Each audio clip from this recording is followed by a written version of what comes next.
Welcome to the Golden State Media Concepts College Football Podcast, your ticket to all things college football. Are you looking to get your college football fix? Looking to get the latest news on your favorite school's team? Join us as we talk college football, from the national championship to college rivalries to bowl games to the Heisman Trophy to which conference is the best. We've got you covered for the Big Ten, SEC, Big 12, Pac-12, ACC, and everything in between.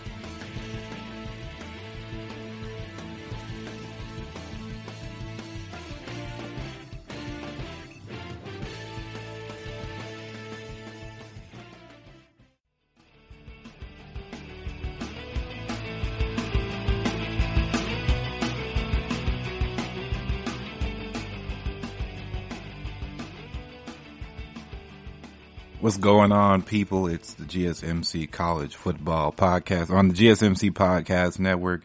I am their host, Ethan, and we're in for another one. We have some things to talk about, some things to go over, some things to discuss. You know what I'm saying? So why don't we go ahead and try and get right into it? Let's cover what we're going to be talking about today, shall we?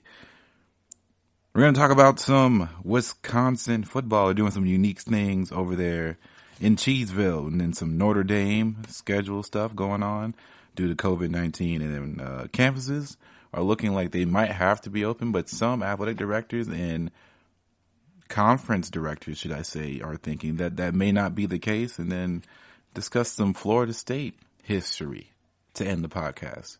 So how about that? Some Florida State history. So if you're some Florida State fans of the city of Florida, state of Florida, the city of Tallahassee, should I say, and all this stuff going on, stay tuned because we're going to have plenty of things to talk about. And the very first subject of the day, the topic of the day, is the Tagovailoa brothers still in college. So Taulia Tagovailoa. I always have to make sure I say it right. I wish it was as easy as saying to his name, but that's not what it is. So we got to do it right. So Taulia Tagovailoa, former Alabama quarterback, has announced before last week that he was going to transfer. And now he has a decision already. He says, praise God from all whom bless flow. So praise God from all blessing flow. Thank you to Coach Saban and the great U of A staff for giving me the opportunity to stay in sweet home Alabama for his first year in college. Right? This decision was not easy and has been prayed on nonstop. Thank you to my pastors and to my family for always interceding on my behalf. Today I am blessed to share that I will be continuing my academic and athletic journey at the University of Maryland. I'm grateful to Coach Lotsky and the staff for giving me this opportunity. I can't wait to get to College Park. God bless and go Terps. Tagovailoa wrote on Twitter. So this was his Twitter post. As you know, everybody does a Twitter post to announce their transfer or to announce where they're signing. You know, it's a part of the college football culture and sports culture in general, is that you have to announce things via social media, because that is the first place people are going to look for what somebody says or how people respond to things. It's just how we run the media cycle these days. So this is an interesting little pickup from Maryland. They already have senior quarterback Josh Jackson and sophomore Lance Legender as scholarship quarterbacks for offensive coordinator Scotty Montgomery. From their head coach, Taulia has outstanding field vision and an excellent pocket awareness. Not exceptional, excellent, said Lotsky. He's a twitchy passer, which I don't really know what that means. I would assume that means he's kind of has an A-Rod in him where he can kind of fire off, or maybe Michael Vick, because I feel like Michael Vick was kind of a twitchy passer in a sense where he could kind of hip fire. Like if you ever play any shooting games, or if you are into shooting guns, I suppose, you fire from the hip. It's typically not the most accurate shot, but it's faster and it's on reaction. So maybe they're saying that he can fire from the hip where he doesn't have to use his full extension of his arm to really get the ball out there and really have an arm. And a lot of people say his arm is better than his older brother's. And that would be pretty interesting to see.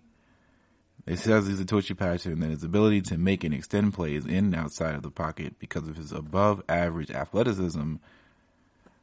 Taulia has terrific touch and trajectory on his throws and deliveries the ball with above average accuracy. He's a highly competitive player that will bring great competition to a good quarterback room. Well, two things. One, this is definitely a lot of coach speech, so take this with a grain of salt because at the end of the day, we don't know what he's going to be in Maryland. We didn't really know what he was in Alabama, and he didn't play that much, literally at all. So you don't know what he's going to be. And all those best to him and his transfer, and of course he won't play. I don't believe that he gets the one-time transfer rule, so he won't play. We don't see him play until 2021-2022 season, I believe. So he's just going to be going to school for now and learning the offense while going to class and all that stuff. So we'll be seeing him a little bit later and not anytime soon. But this is coach speech is still nice. People still like to hear it. If you don't hear coach speech, then you really know it's a problem. And then second of all, when people say bringing people into a quarterback room, bringing quarterbacks and that bring competition, that typically means that the job is on the line. Right? This typically means that people's jobs are really, really in jeopardy of being taken from them. And maybe I shouldn't say jobs when we're talking about college sports because they are not getting paid to do this, at least above the table. So above the table, these guys aren't getting paid to play the position that they're in. What that means is it still means that this is their position, and sometimes you can lose your position due to just being outplayed by somebody else. And sometimes you can lose your position when they bring in somebody that everybody knows is going to take your position. And there's really not much you can do about it. And it would be a miracle if you can provide and showcase a level of game that will make people not think your job is already essentially being taken, right? So that's a situation I would assume a lot of Maryland quarterbacks would be feeling right now, especially if you're a sophomore and it seemed like your shot was coming soon because, they already had a senior Josh Jackson. He's going to be coming out this season or, graduating, and either he'll go do a grad transfer or whatever the case may be. But he'll be gone, and Lance would assume that he would have the starting job. So now he has to compete with Tua's brother, a bigger name, somebody that the Maryland boosters, the Maryland fans, the Terps will be ready to see, especially as soon as spring training comes and spring football and seeing what he looks like throwing the football and all that stuff comes from. So if I was Lance, I would be really interested to see what his mindset is if I'm Lance. It's kind of weird to transfer sophomore year because you'll end up only having really one or two seasons of eligibility left because you'll have to sit out. But same thing with Tagovailoa here. He has to sit out as well. So there's a lot of things on the line for a lot of players, and transferring sometimes has more questions than answers that a lot of people can't really, really find an answer to until it's all said and done. But right now, let's look real quick while we have like another minute or so left to look at what Maryland football looked like last season. So last season, Maryland football really struggled across the board, and it wasn't even close. Of course, they are placed in a kind of a gauntlet, to say the least, gauntlet of a conference in the Big Ten, and unfortunately they are in the part of the Big Ten that is the most competitive. So Ohio State, Penn State, Michigan, Indiana, Michigan State, and Rutgers. Now Rutgers went 0-9, 2-10, but fair not, Maryland. You weren't last. So Rutgers was last. Maryland went 1-8 in the conference and 3-9 overall last season, which is not great. If they're in the NFL, they would have had a nice, pretty draft pick, but unfortunately for them, they have to do recruiting, and they are definitely not in the top 10 in recruiting. So it was just an unfortunate thing. But now maybe there's a little bit of hope. You know, last year Josh Jackson had 98 completions at 207 attempts, 1,274 yards, and he threw for 12 touchdowns and 6 interceptions, but he was sacked 25 times. 25 times. That is pretty incredible. And Javon Leake, they have no 1,000-yard rushers, of course, but that's not really too uncommon. As you know, there's a lot of sharing the rock in college, so they had 2 rushers over 600 yards and pretty good averages. Now, Javon Leake averaged 7 yards per carry, while Anthony McFarland averaged 5.4 yards per carry. They both had 8 touchdowns each, so you can tell that this is really a running-based offensive scheme. And then, of course, Devontae Demas Jr. caught 41 balls for 625 catching yards and 6 touchdowns. That's what they have to work with right now. So, you know, congrats to Tagovailoa here. He did his thing. He's transferring to Maryland. That hopefully can put them back on the map and back in the swing of things. So we're going to take a break, and we're going to get into some Wisconsin news. So more Big Ten. How much fun is that? It's a Big Ten day over here at the GSMC. You really can't underestimate the importance of having the right creative work for your brand or your product. Whether it's a logo, a website, a book cover, or an ad campaign, you really need a quality design to make that big difference pop and deliver your overall engagement and success in a competitive market. That's where Design Crowd comes in. Design Crowd has over 750,000 designers from Sydney to San Francisco, ready to help you with awesome creative ideas. They make crowdsourcing work for you. So if you need a logo or you're working on your creative branding, you can go to designcrowd.com and post a brief describing the design you need. And then within about 2 to 7 days, you'll receive up to over 100 different designs from designers around the world. Then you pick the best design and approve payment to the designer. So you're only paying for the design that you want. It takes a lot of the guesswork out of freelancing and out of crowdsourcing. And you don't have to be a huge company like Harvard Business School to use Design Crowd, although they have used it as well. You can start a project on Design Crowd for as little as $99. And if you go right now to designcrowd.com/health and wellness or enter the promo code health and wellness on their website, then our health and wellness listeners will receive up to $150 off of your design project. That's designcrowd.com/health and wellness or entering that promo code health and wellness.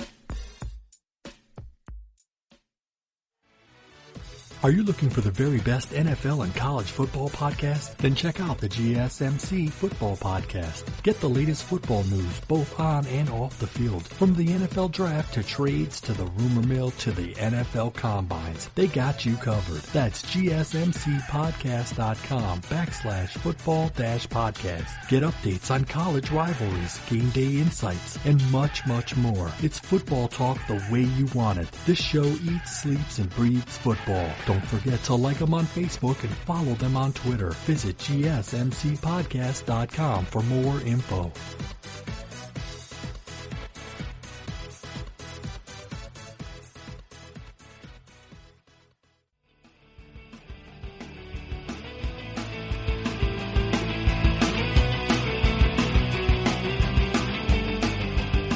Okay, so for this next segment, we're going to be talking about Wisconsin, and we're not talking about the green and yellow, not the Packers, not Go Pack Go, not the cheese curds, and not about the craft beers and all that stuff. We're going to be talking about, of course, a different part of Wisconsin. We're going to be talking about Wisconsin, the college football team, and they have done quite a creative way of getting people involved during COVID-19 and the struggles of not knowing what college football is coming around and coming back. But for Badger fans, this is going to be a really, really great thing that they always do during football games. So they're known for doing this hip-hop classic song being played during the third quarter during home games, and it's Jump Around. So if you know the song, you know how it goes. But since April 4th, the tune has been released onto the airwaves every Saturday at 3 p.m. Central Time, and it has grown over to 100 Wisconsin radio stations. So House of Pain's Jump Around announces itself to listening audiences for Badger fans as the first integrated response is to, and as they do between the third and fourth quarters inside Camp Randall Stadium on football Saturdays, is actually to jump around. So now everybody is really jumping around since then for radio. So people lock in and tune in across the state, and it really, really brings people together in a different way. It's very unique, and I think more people should try it out. So this is going on until the safer at home order is lifted, and they've been posted. This has been posted about in all different types of places in Wisconsin on Facebook, Instagram, Twitter, and the Facebook group rises, and it just got more and more traction as different radio stations have been picking up this tradition or extending the tradition past just being in the stadium, and now it's coming to the airwaves in a different way. So everybody's getting along with it, and it seems like a lot of fun. So what I'd like to do here is talk about what would be some cool things that would be awesome for different states to do in order to get through this whole COVID-19 thing. So I've been thinking, what could states do similarly that would get people all to come together and to feel like unity, to come together and be one mind, one body, one band, one sound. It's not drumline, but same difference. So I was thinking, I guess, I live in Georgia. Georgia's weird because we are trying to we are lifting the sanctions that were placed on most places, most states, by the week. In fact, on the 30th, places like bars and even music venues essentially can go up and open. So concert venues can be open by May 31st. With that being said, should I say, here we are. What could Georgia do for the stay-at-home order that would bring people together? And it's kind of tough because Georgia and Atlanta are two different worlds. Atlanta should be its own state at this point or at least Metro Atlanta, because they operate on two different types of mindsets, but one affects all of them. So if something happens in Atlanta, a lot of people think, oh, that just means Georgia's cool, but really it's just Atlanta. Or something happens in Georgia alone, then you just think, oh man, Atlanta's affected, or, this can't touch Atlanta. It's a weird mindset what happens here. Because at the end of the day, Georgia's really country in a lot of different ways. But maybe there should be like, I feel like the most thing that people connect to when it comes to Georgia and just being from the South, this side of the South on the East Coast, is, you know, the cuisine, the food.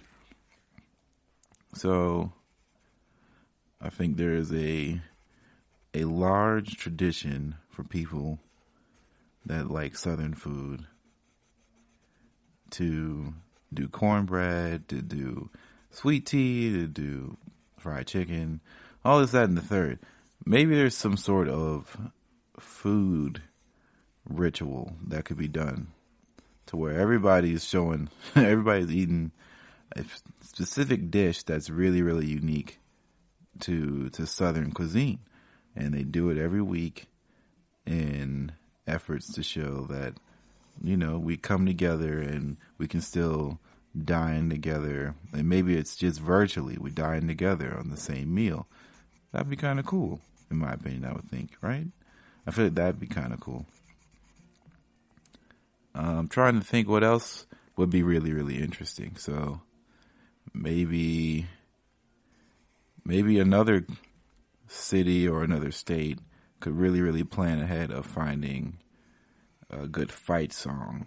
So, you know, every stadium has a good fight song, and that would be an easy way to get involved with the college atmosphere, because let's say Georgia, for instance. Georgia is a religion here on the Southeast, especially in Georgia, for example.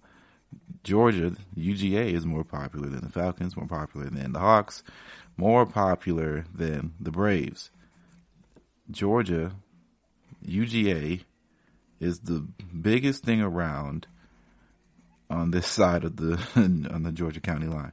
So, or the Georgia-Florida line. Besides, so, you know, it goes from Georgia to Florida. Those are the two. No one really cares about Georgia Tech that lives here unless you went to Georgia Tech or you're from Atlanta and you don't want to cheer for Georgia. So they cheer for Georgia Tech that way. But Georgia is king here, and it has been for quite some time. So maybe you can do that. Maybe if you have a historical college, like most colleges are pretty historic, they have some leeway, especially if you're Division I. Maybe they can start doing some replays of really, really special games and special calls if you do radio. Now, some special radio calls would be really, really fun to hear. Some throwback calls of really, really fun games or really, really meaningful games of different college football games that have to deal with your state or different significance things that have to do with your state. That'd be really cool. So, you know, food, sports, they go hand in hand. And you know what we do here on this podcast. There's no concession confessions today. I wish there was, but there was none on the list. But I'm sure there'll be more coming right now. I have to, you know, I come off the cuff with those things. So I have to really, really, really, really be feeling the vibe on that. Well, let's see if we can think one more. What would be good? What would be good to do something similar to get the community involved? Maybe host a contest every week. Trivia would be fun. Let's do trivia. Do trivia for your state, hosted by different radio stations, and that would be able to raise, you know, maybe the trivia that you play raises money. So if you want to be a part of a global trivia, like, you know, a statewide trivia game, you got to pay, I don't know, you got to donate some money to play, like a minimum of $1 to play.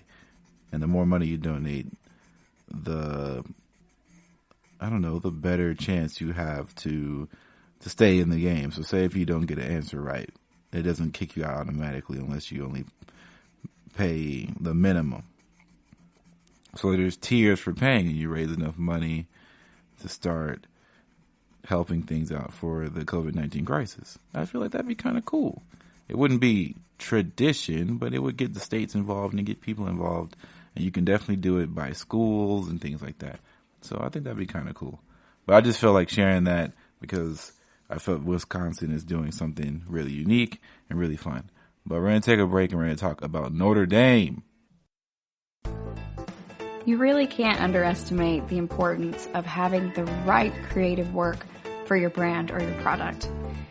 Whether it's a logo, a website, a book cover, or an ad campaign, you really need a quality design to make that big difference pop and deliver your overall engagement and success in a competitive market.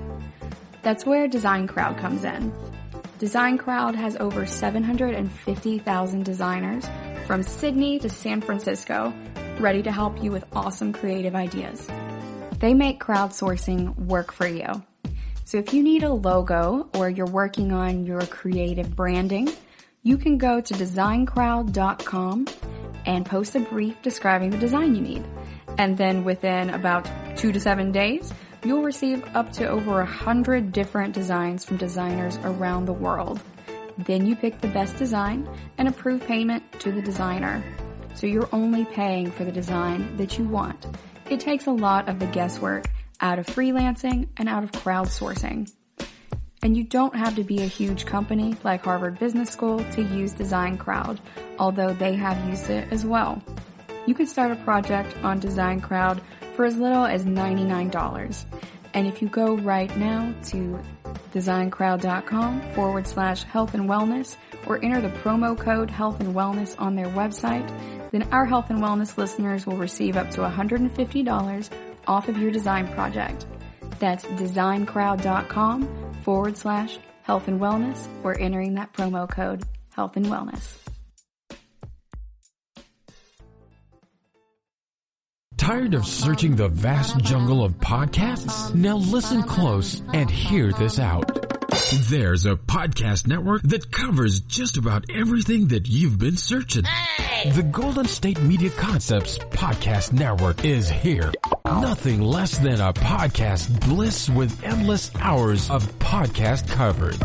From news, sports, music, fashion, cooking, entertainment, fantasy, football, and so much more. So stop lurking around and go straight out to the Golden State Media Concepts Podcast Network. Guaranteed to fill that podcast itch.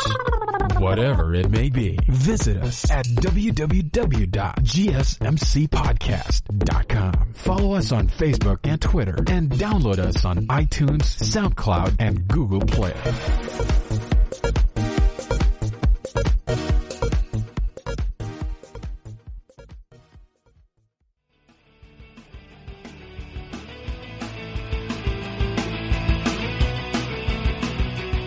All right, so for this segment, we're going to be talking about Notre Dame's schedule as college football, NFL football, NBA, MLB, not Bundesliga soccer because that played on Saturday.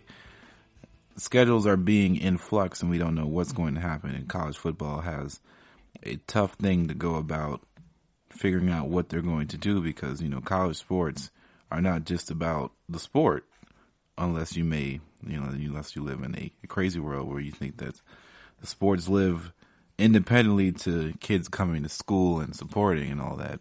And it would just be an issue of playing with no fans, but there's more to it than that. Regardless, we don't know what the college football atmosphere will look like for this coming season, and Notre Dame is in an interesting situation where, of course, if you know about Notre Dame, they've been independent for their whole entirety of their college football lifespan, spanning 132 seasons, I believe, or something like that. And they haven't won a national title in 32 years, but their prestige and notoriety expand the test of time. And it's really, it feels like arrogance at this point that they still have an independent schedule and they're not part of a conference. But the independence is something that Notre Dame will forever be known for until that changes.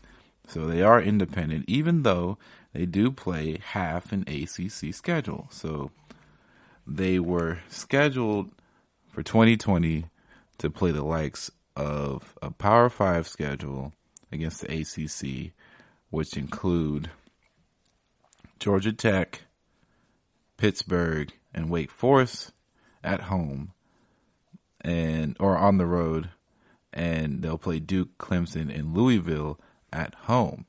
So that's the half of the schedule that technically would feel like they are in the ACC. And then the rest are a bit up in the air because college football conferences are talking about playing an in-conference only schedule with only one out-of-conference game in order to keep the season alive. And that puts Notre Dame in a bit of a limbo situation because they have, a few more conference games to go through before you have to figure out where or they have a few more out-of-conference games, of course, on their schedule. So September 12th against Arkansas, you would have to imagine that Arkansas would want to keep this game. But Notre Dame is at home, so the Razorbacks fans with tickets to this once-in-a-lifetime road game will badly want it to be played, but the school may not because of the budgetary collapse. Arkansas might prefer its lone non-conference game to be at home, and those currently on the schedule offered no sizzle. So they play Nevada, Charleston Southern, Louisiana Monroe, but it would provide revenue without creating travel costs, and there are far more likely to be wins than a trip to South Bend to go lose, possibly, to the Golden Blue.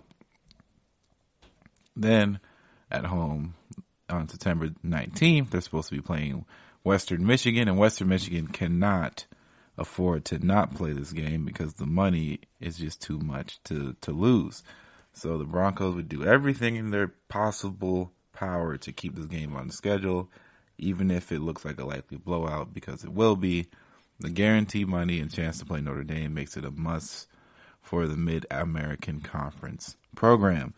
So there's another thing. You get locked into things like that, you have to play it. That's why people you see, you don't even know the college name, and you see them go up against Alabama, or you see them go up against, USC, for example.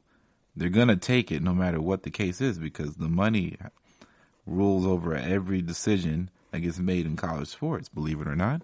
So you have to play these super powered conferences and get a beatdown for the money. On October 3rd, against Wisconsin in Lambeau Field. So this is the Shamrock Series game and the home contest that isn't played at home. It'll be on NBC as that's their partnered program, or the program's broadcast partner. And it seems like a high-profile game that look like both sides would probably want to play. And it's an opportunity that a lot of people would not want to pass up in that scenario, both parties.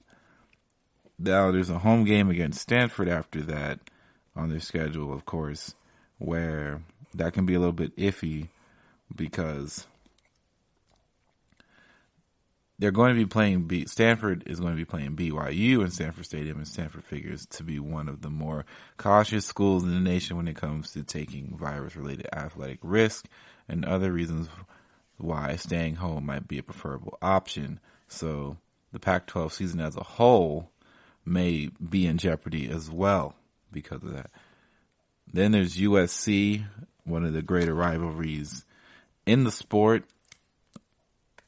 It may be possible that, like we said, the Pac-12 was discussing an 11-game all-conference game schedule, and if that came to pass, it would mark the first time that Notre Dame and USC would not play. So the likelihood of Notre Dame not playing or having half a schedule and being forced into conference is not very likely. However, it is something to take into account. And if there's something that non-fans of Notre Dame and people who are annoyed by Notre Dame's prowess of being independent and doing all this, I'm sure they're kind of in their head, they're kind of giggling and probably laughing a bit and saying, this is what you get for not being part of a conference, or, you're the guy who thinks he can get it all, have the committed relationship to some degree, but also not have the label and still able to see whoever he wants to, and everything is cool.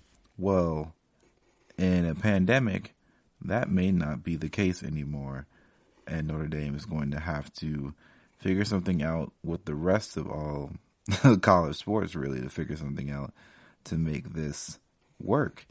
And college sports are really, really in flux because nobody really knows what's going on. And when I mean nobody knows what's going on at this point. If the NBA can't figure it out, I have not a lot of faith that the NCAA can figure this thing out before it really comes down to the point where it might be we have to push back the season farther and farther, or it gets postponed to next season whatsoever.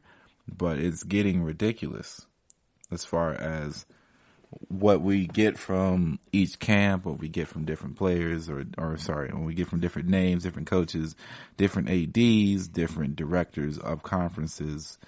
Everybody's talking about different stuff. Some have hope, some not seeing it. Some believe that we might just need to quarantine and not have people play games at all. Some people think it should be all in conference. Some people think you should just play out the schedule and just do it with no fans. Some people are trying to still figure out a way to do stuff with fans and still have interaction in that way. I really have no clue what is to become of this upcoming collegiate season if we have it. And I don't think anybody else has any real solid idea of what's going to happen either. So Notre Dame basically they are in the middle of a discussion of whether or not they need to start prepping to play a whole ACC schedule or not. And if that's the case, you might as well just start calling them part of the ACC. I'm sure people who don't care about Notre Dame probably say they're part of the ACC just to get under people's skin all the time anyway. So here we are. The ACC is probably going to get first crack at this and see what they can do. But if I was a betting man, I'd probably say they're going to still play some out-of-conference games because some people need the money more than others, and money will make people shake their knees and bow their heads more than COVID-19 will in most places, in most businesses, really. And maybe that's a shame, maybe it's not. I don't really know what to make of it. All right, but we're going to take another break, and we're going to be talking more about campus closings and openings and what exactly is the timetable for college football to really set its return. Are you looking for help for your fantasy football team? Check out the GSMC Fantasy Football Podcast. Get today's best advice on who to start, who to sit, even who you should draft. From sleeper picks to red-hot lineups, they got it all covered for you. That's gsmcpodcast.com/fantasy-football-podcast. We'll cover traditional leagues, dynasty, PPR, even IDP leagues. When you need fantasy help, there's just one show to hit up. Don't forget to like them on Facebook and follow them on Twitter. Visit gsmcpodcast.com for more info.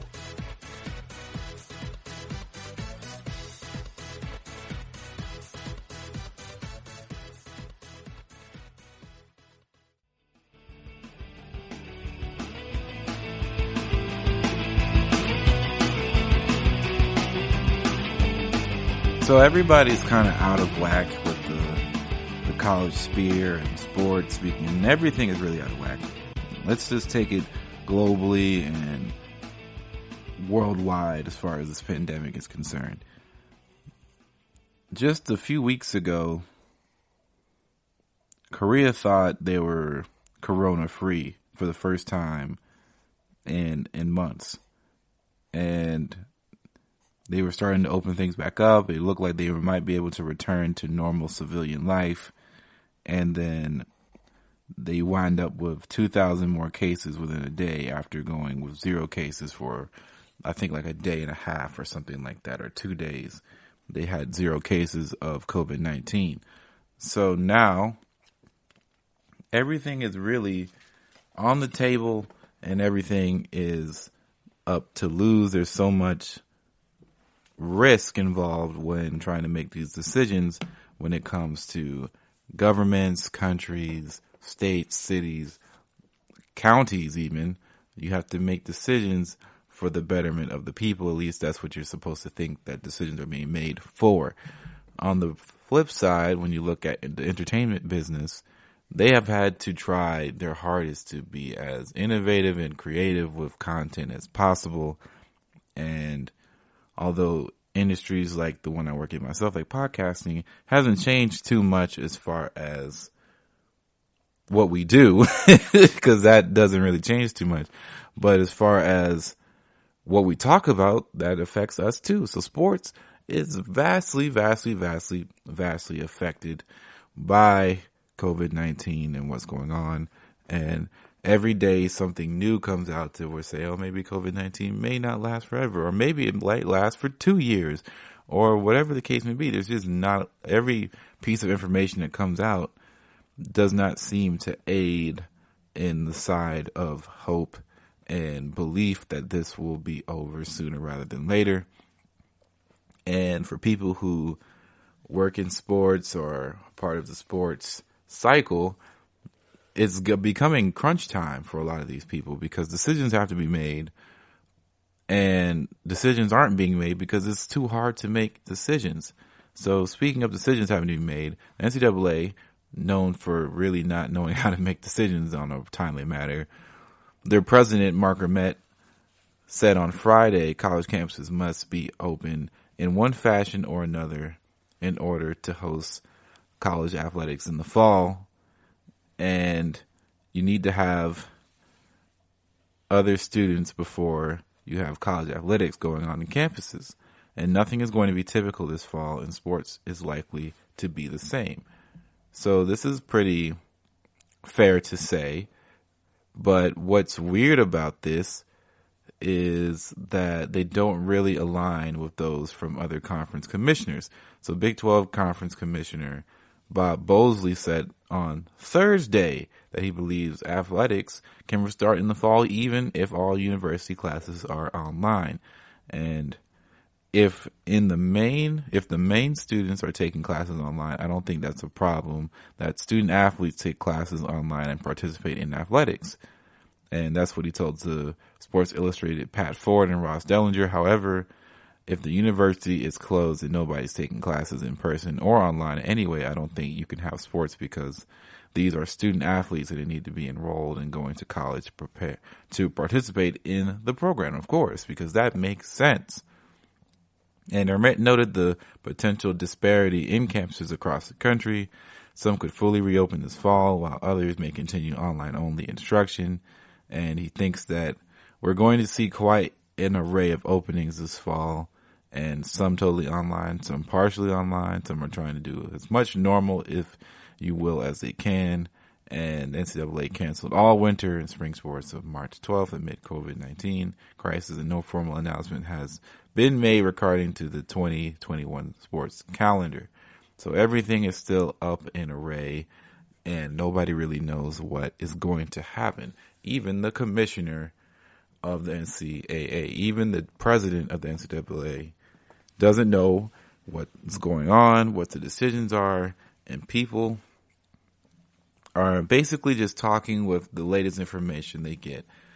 And we're in a unique position in our society right now where instantaneous news is not going to hurt us. So people who speak on the first thing they get from the news, it won't hurt them in the moment, but the next day something else may come out that makes them look like a fool or makes them look like they were uninformed. And really, the biggest thing is nobody's as informed as the next guy at this thing, except for health officials. And even health officials don't really know the stakes of where this thing can go, and they don't really they even are unsure how sports can return, let alone we return to what we feel as is normal civilian living at this point.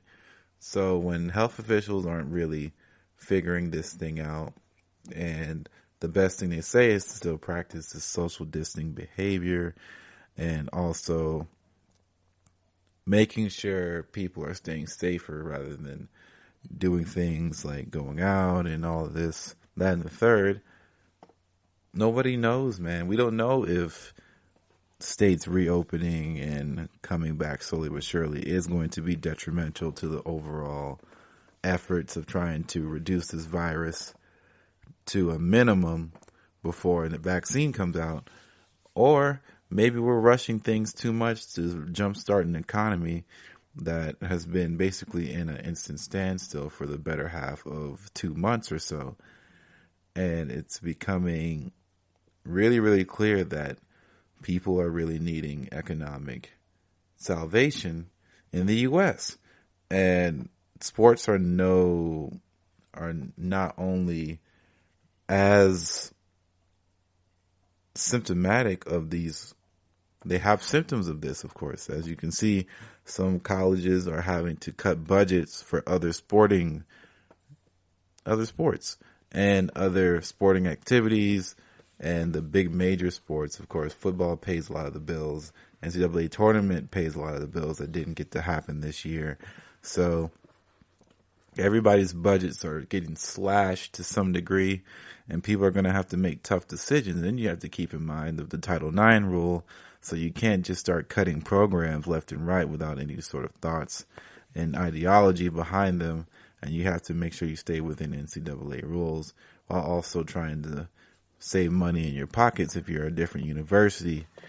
And that is starting to become tougher and tougher each week it goes through. And people are really, really feeling like we need to bring sports back because, especially from the college ranks, is that colleges aren't knowing how they're going to potentially survive over the short term, because most people's budgets are not on a year-to-year basis in college, right? This budget is probably, or the money that they're making this year or the year next year will happen 2 years, 3 years down the line, where it'll be really, really affecting what they can do. So they're thinking about the future, and it feels like everything's going to crumble today, and that's not the case. It's just that for the future, they need to know if this money is going to be securely for them or not. And they don't really know that for sure.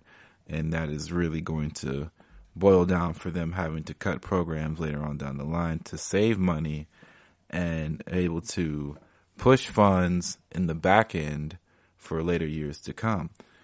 And budget crises have come across campuses before. Even my campus that I graduated from not too long ago is going through a budget crisis before COVID-19. So this can't be the most fun to be around where I graduated from. So this is really, really affecting all different aspects of life. And college sports is still no different, and it doesn't look like things are changing for the better. And I can't imagine that any decision will be made in the upcoming weeks as far as collegiate sports. I think by the end of May, we may start really hearing what might happen or not. And if that doesn't come to fruition, then I don't know really what's going to happen. And I feel like I say that a lot, but I really don't know. And a lot of people don't know either. I don't know what's best. I don't know what is wrong and what is right in this situation. And I think that's okay. We have to be comfortable with being a part of the unknown that is COVID-19 and how to handle it. But we're going to take another break, and we're going to come back.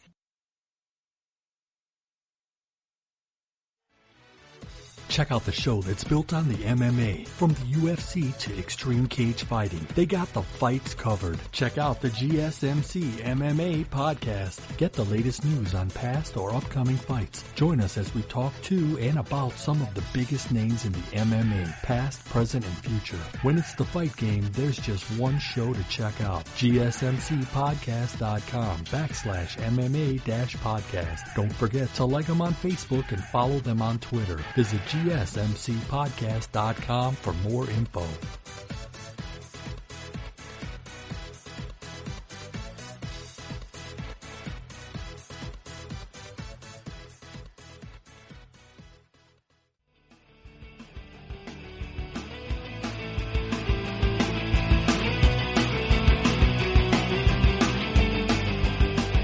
How about a little bit of coaching hot seat? So I thought about this after watching Ludacris versus Nelly's versus battle on Instagram Live.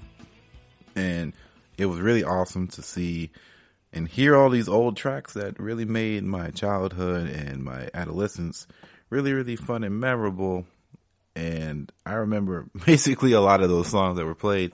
And you know, Nelly's global classic, as he liked to call it, and truthfully, the global classic it was Hot in Here.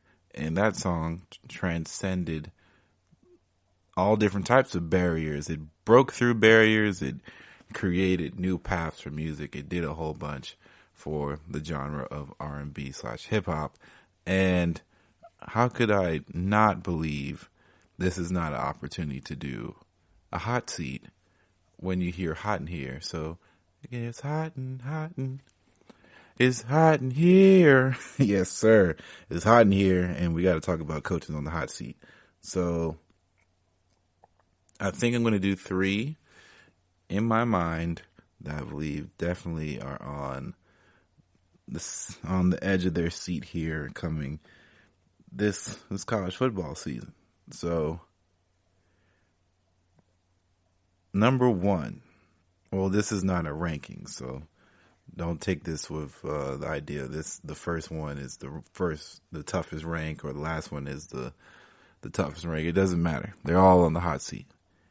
But the first person I have to think about is Kirby Smart is edging closer and closer to the hot seat every day.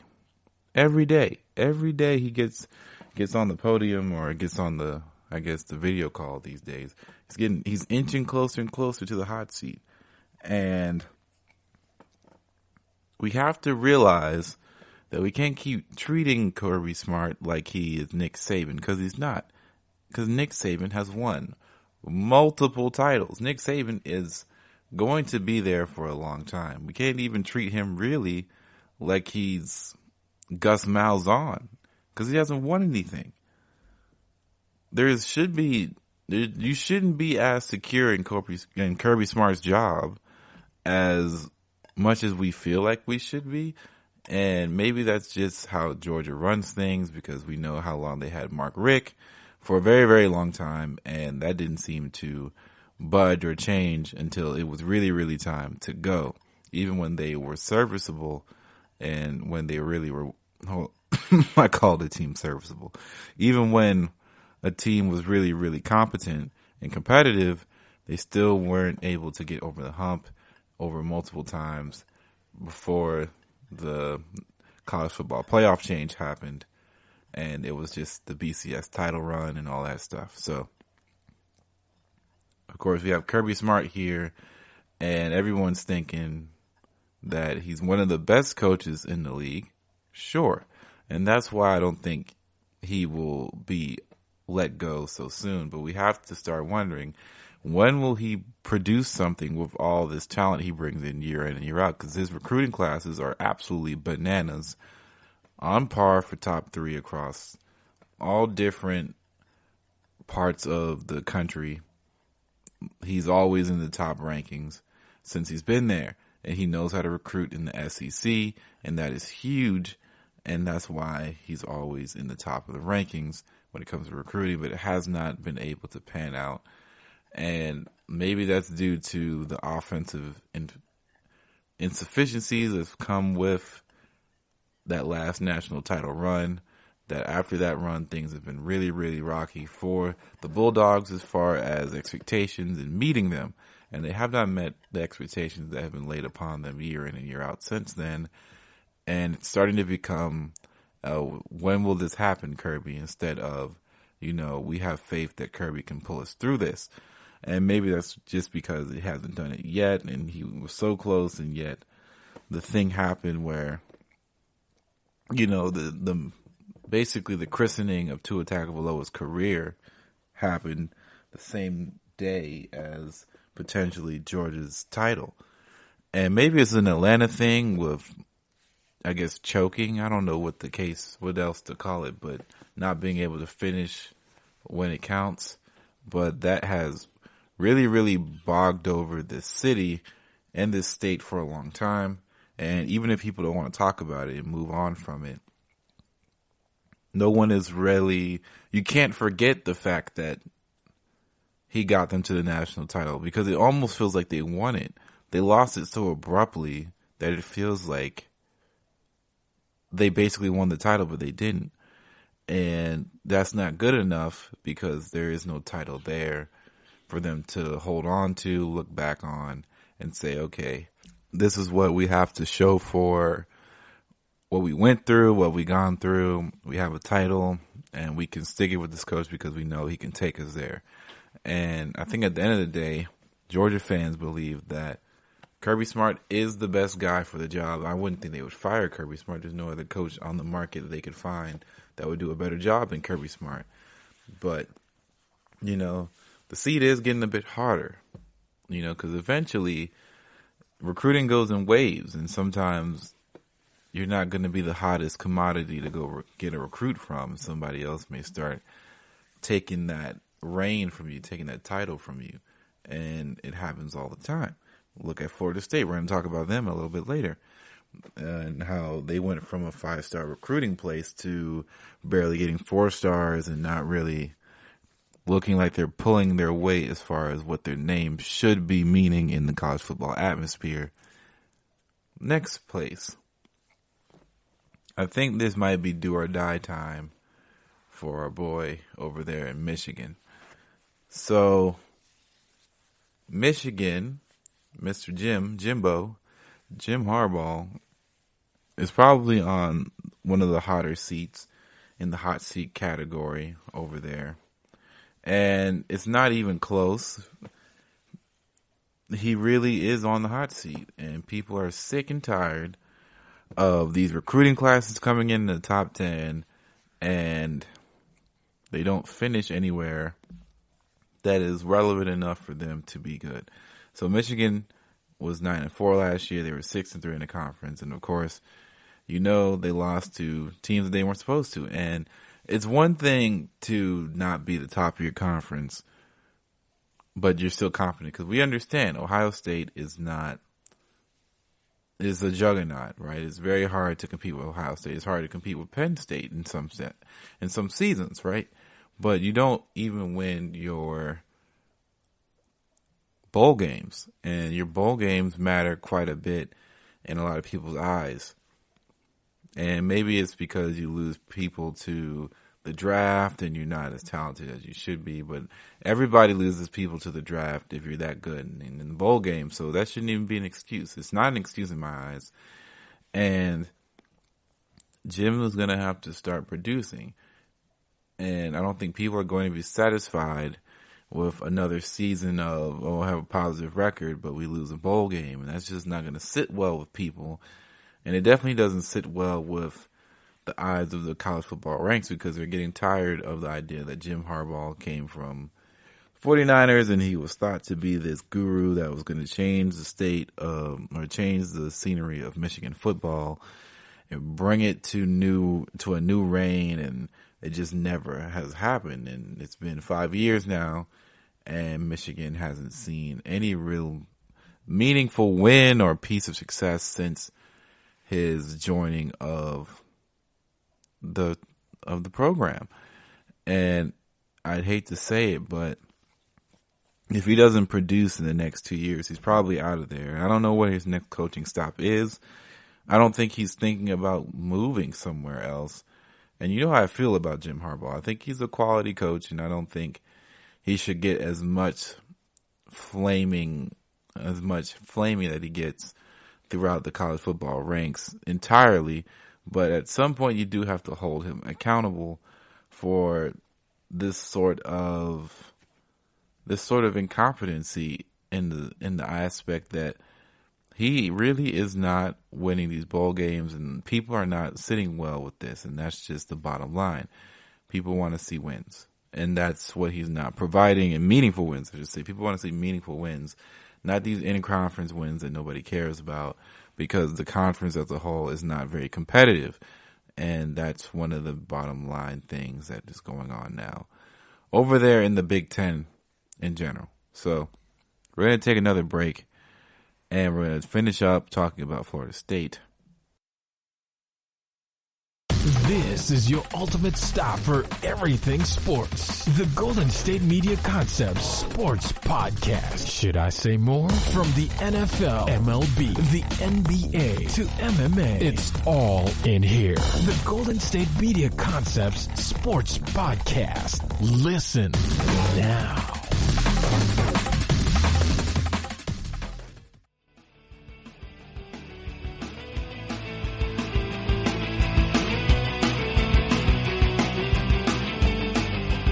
For this last segment, I wanted to talk a little bit about Florida State. I don't have any affiliation with them, and they're not my team of preference to talk about. But I know they're very, very widely really respected, and people like the Seminoles, and they do the whole Seminole thing. And I am a fan of the Atlanta Braves, so I feel a little bit of connection with how they get down and stuff with mascots and all that stuff. But anyway, the Seminoles have had a tough time recruiting really since 2017, and it's been a downhill slope ever since. So they've been in the top 10 in recruiting since, and having 5 stars, really, by having the most signed 5-star prospects from 2000 to 2019, or 2017, should I say. So 1 is Florida State with 56, 2 is USC with 54, Alabama with 47, Florida with 41, Ohio State with 37, Georgia with 35, Texas with 33, LSU with 30, Tennessee and Miami tied with 25. And during that time span, there was only one Seminole class that did not include a 5-star recruit, which was 2007. And in every year except for 2007 and 2011, there was just they landed multiple 5-star recruits. In 2011, they only landed 1. So they got that amount of success due to them being very, very successful in the late 80s to 2000, where they finished every single season in the top 5 in the AP poll, and they had a pair of national titles in 93 and 99, and that really carried them into the 2000s. And then the 2007 campaign brought in Jimbo Fisher as the quarterbacks coach and then offensive coordinator and then head coach in waiting, and then a 100% high key, top quality recruiter. So when Jimbo was named head coach in January of 2010, he only increased the volume of his elite recruiting pipeline following to Tallahassee, getting 13 5-stars in his first 3 classes, and he rewarded recruits' confidence in him with results. After signing 6 5-stars in 2012, he won their 3rd national title in their history in 2013 when starting lineups on both sides of the ball that saw every player get a shot in the NFL.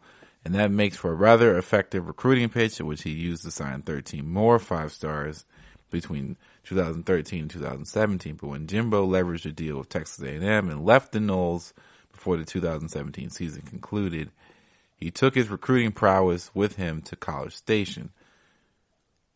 And that was really the end of it. So Willie Taggart was a poor recruiter and was a replacement for Florida State. And he inherited an extremely difficult situation from Fisher, including a start date just days before the 2017 early signing period was. So Florida State really didn't last through a lot. So Taggart didn't last through the 2019 schedule inclusion. They saw Mike Norwell tapped for the FSU job days before December's ESP. So it's the same situation that ended up happening all over again. It went from Taggart to Norwell, but the situation doesn't change. And this is going to be tough. So you know how recruiting is geographically. You have to be really tapped into your state, and then you have to really be good at recruiting to get outside of your state. But geographically, the geography does have something to do with Florida's side. And here are who have the top 5 schools who have signed 5-star recruits the most during the Seminoles drought, beginning with 2018. So Georgia has 16, Clemson 11, Alabama and Ohio State are tied with 9, LSU is 5 at 7. So, of course, we all know Georgia's prowess in recruiting, and we know Clemson is on a similar track that Florida State was at in the ACC. They kind of flip-flopped in a sense, and it's kind of drastic. But Clemson flip-flopped with them, and they have been striving and thriving ever since. And accepting the recruiting juggernaut that is Ohio State and every other school, and is in direct regional competition with the Seminoles for prospects, and FSU is in the Southeastern program like the Bayou Bengals, shares a border with both UGA and Alabama, and competes for the ACC Athletic with Red Hot Clemson. So every one of those teams have been an absolute tear recently in the national champs since Florida State has won it all in 2013. So Ohio State won in 2014, Alabama in 2015, Clemson 2016, Alabama 2017, Clemson 2018, LSU, of course, in 2019. So Georgia, although without a national title like we just spoke about last segment, they were barely edged by the Clemson Tide. So in reality, maybe they did win. In some fans' eyes, they did win. I don't know what to take about that. But it has been a real tough go for the likes of the Florida Seminoles, or the Florida State Seminoles, let me not swear on the podcast, basically. That's like a swear word to Florida State fans. So the Seminoles have had a real tough go since the Jimbo Jameis era. And at the bottom line, it really has to do with once you take out somebody who was a mastermind at recruiting out of your system, out of your program, things definitely change. And sometimes it changes for the worse before it gets better. And you're going to be stuck in a situation that you couldn't even fathom a year from now, to where you're just in coach limbo, you're in recruiting limbo, you're not getting the top recruits anymore, and you're kind of stuck. And that's where they are. And let's keep in mind, this isn't the first time. Florida's in a similar situation with recruiting. Now, they still have the name and the prowess of being an SEC school and people like Florida, and that's a big name school, but at the same time, they're not raking in recruits, and they haven't been raking in recruits really since the Tebow era. And I'm assuming when Alabama is all said and done, and Nick Saban retires, Alabama won't be raking in recruits as much as you would think, unless somebody from inside house has been held secret for all these years, who's been a recruiting mastermind alongside Saban. But I doubt that's the case. And I think that once Saban goes, the whole place starts to realize that there's going to be a massive rebuild on their side. And then you look at LSU with recent Ed Orgeron is probably a recruiting mastermind just with his voice alone, and the Go Tigers and all that stuff. You know what I'm saying? So recruiting holds a lot of, it's a skill within a skill. So coaching is not just about the X's and O's and about player relationships. It's about recruiting and bringing people on board to your program year in and year out. And if you can't do that, your program will suffer. So it's not just about the fact that maybe a recruit doesn't pan out well. That's not always the case. Sometimes recruiting classes do bust. Sometimes guys aren't the best that you could bring possibly to the table. But if you're bringing 5 stars and you're bringing 4 stars and recruits in and around your system all the time, eventually something will hit and you'll have a good season, and you'll have better seasons to look forward to in the falls to come. And Florida State has had a rough go since 2017, and that has just been basically the facts since then. And you can look at people who have had rough time recruiting, like Georgia Tech. Georgia Tech has a horrific time recruiting. It's just very tough to recruit in the South, and you're not a big name. And eventually it does turn around. You know, things come in waves, but sometimes you're riding a wave a lot longer than you think you ever will be riding. With that said, thanks for riding the wave with me.